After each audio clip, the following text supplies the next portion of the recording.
পাঠ করছি স্বরচিত কবিতা আয়না ও প্রতিচ্ছবি। আয়নার সামনে দাঁড়িয়ে শুধাই মিথ্যে তুমি করো অহংকার, অন্যের রূপের রূপপতি হও তুমি, এ যে ধার করা অলংকার।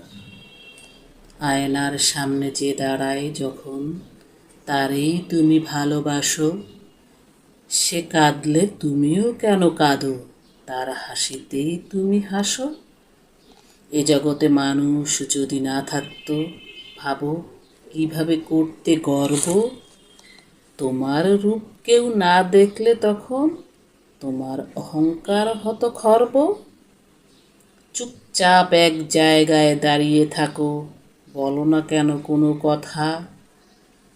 তোমারও তবে আমাদেরই মতো জমা আছে হৃদয়ে ব্যথা।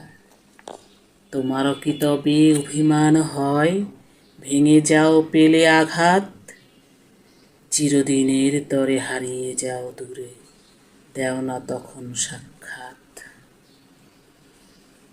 আয়না তুমি প্রতিচ্ছবি আমার, তুমি আমার সবচেয়ে আপন।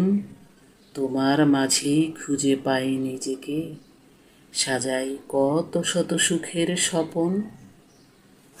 আসো তবে তুমি, ভুলে যাই সব তর্ক, বন্ধু হয়ে ভাব করি দুজন।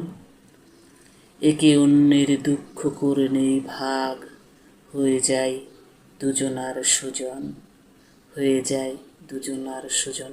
ধন্যবাদ।